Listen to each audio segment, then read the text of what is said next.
Well, it's time for our Holiday Cheermeister of the Year Award!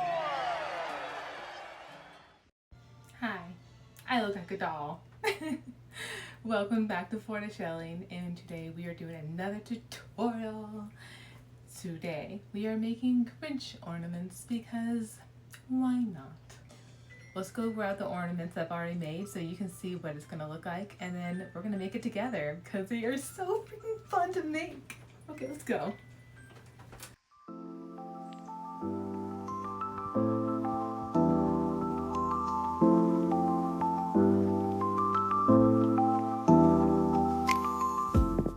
Okay, first things first, we have to go shell shopping. Going down. So let's pull out some oysters. And we don't need a bunch of holes. It's very organized here. Okay, so the key to a good Grinch oyster is the flatter the better. Also the smoother the better, because we're gonna be painting it.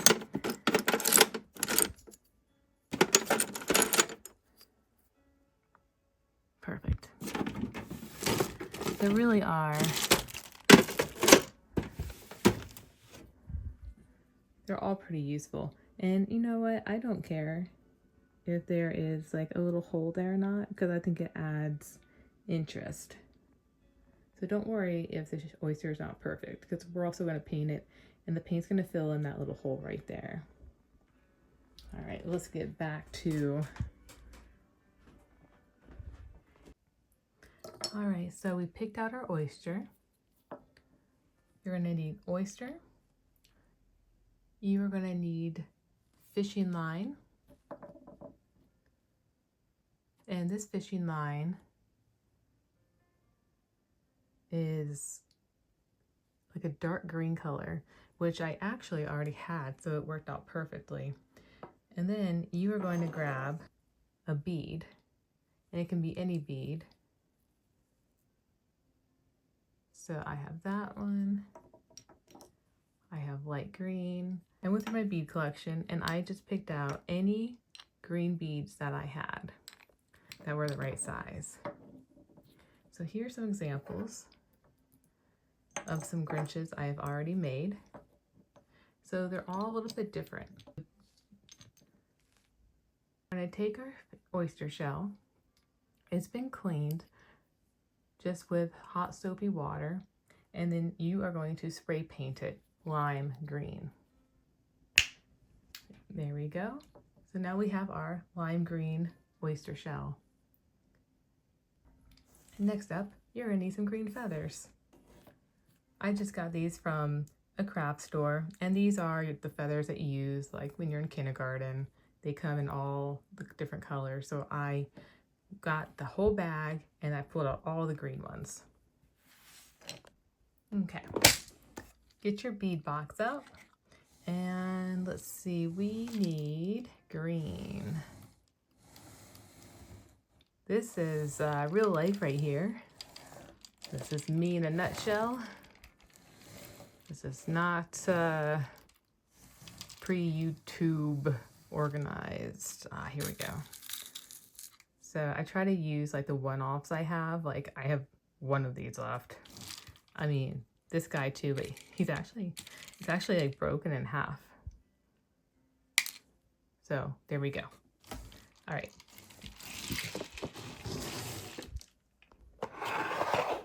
Next step, you are going to get a black acrylic marker out. You're going to get your shell and you're going to draw your face. I like to do the pointy end up. Also, I call this the hooded part because that's where it's got a little bit of a roof.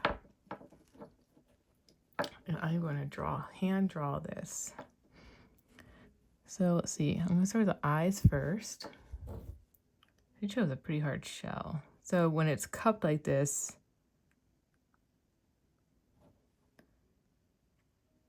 it's easier for it to go askew.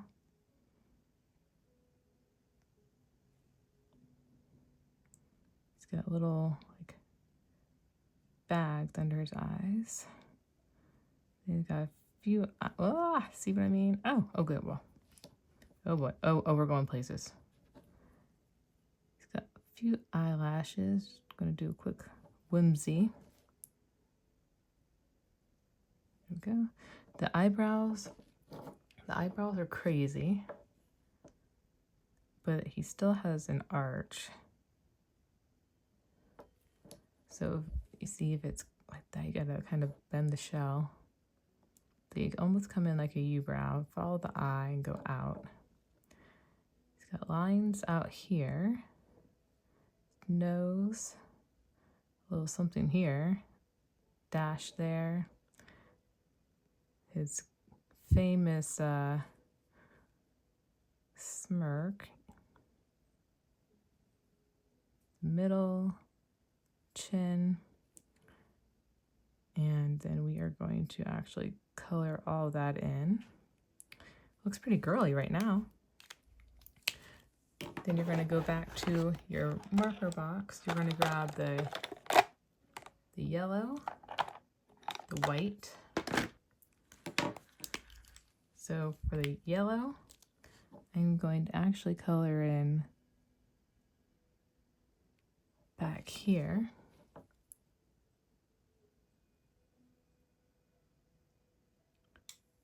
It's okay if you get some on the black, because you can always go back. Now I find with this, I have to go back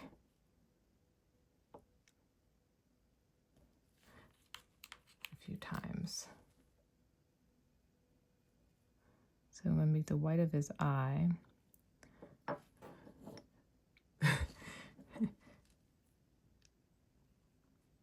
Because it's not going to be white enough. So while that's drying, I'm going to go back to the yellow. The good thing is acrylic markers. Well, this one's really funny looking. Back to the white. I'm going to grab the black and I'm going to retrace. So try to make them not look so flamboyant, maybe? I don't even know if that's the right word for this special look he's got going on. Gotta get rid of some of that white, make him look more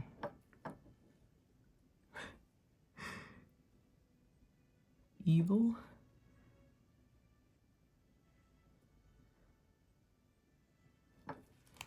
Okay, we're gonna grab the white again.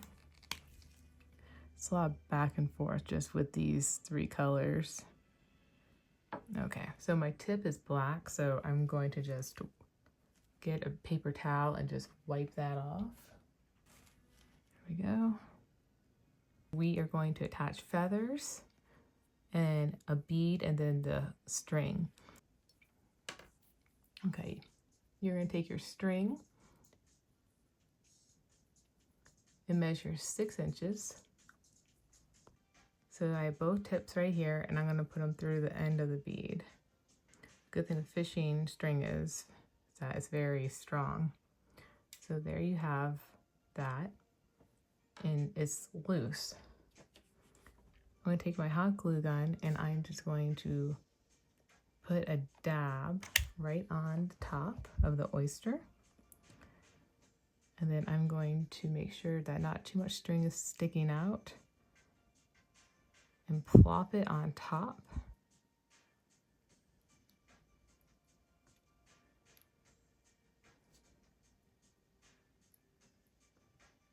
There you go. And I'm just going to add a little bit more.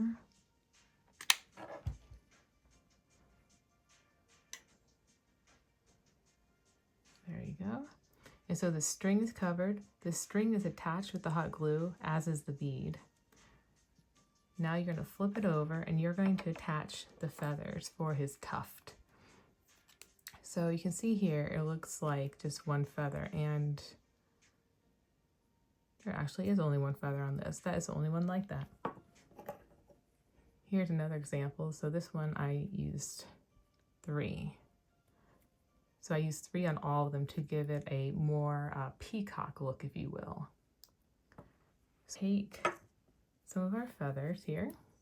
So I'm gonna look for the shortest ones first. They're all kind of the same size. Going to take your scissors and you are going to cut the feather. You're going to cut it at an angle right in the middle. And you are going to make 3 of these. And this one actually is already bent, so I am going to, it's bent and broken. Try not to clip the feathers or you'll end up with a chopped job like that. You're going to just glue them. You're going to do in the middle, side, and side. Make sure the pretty side is facing down. Also start with the sides. Okay, here's a side piece. Never thought I'd use that word in that context. Okay, that's the middle of the feather sticks out more on this side, so I'm going to make that the back. This will be the front.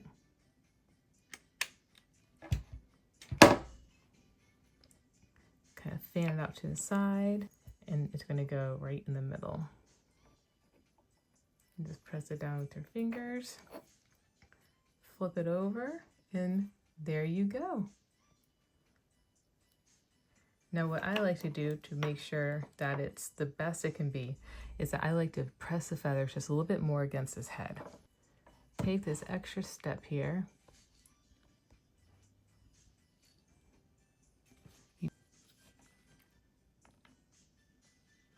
Press it down good.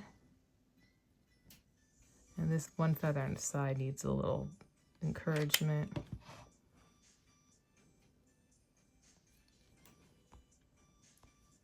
There you go. We have 2 twins. Ta-da! The white actually ended up coming out more in his eyes as it dries. There's the back that no one's gonna see. And if they do, that's okay, because it looks pretty organized. Let's go see what it looks like on the tree. I wish you a Merry Christmas. I wish you a Merry Grinchmas. I wish you a Merry Grinchmas. And a happy, awful New Year. That's it, everyone. Thank you so much for crafting with me. Oh, I love the holiday season, and anytime I can be really creative with the things I have at home, using, you know, my leftover beads that I don't have enough to make bracelets with or jewelry. Anytime I can use my oysters, which there's a ton of things you can use them for, so they're definitely a go-to. Paint pens, of course, like, hello. It's so, you know, I just love when you don't really have to go out of your way to find the stuff to make something. And I forgot to tell you guys, but I actually was in a craft fair and these were my bestseller. So after the craft fair, I made a bunch more because I'm going to be in another one tomorrow. But before I sold all these, I wanted to show you. Oh my gosh, you guys, the wind. I thought someone was in the house just now. Oh my god, like bags are blowing in my house. I have a chimney. Oh my god, this is so freaking weird. Okay, anyway, thank you for watching and I'll see you next time. Bye.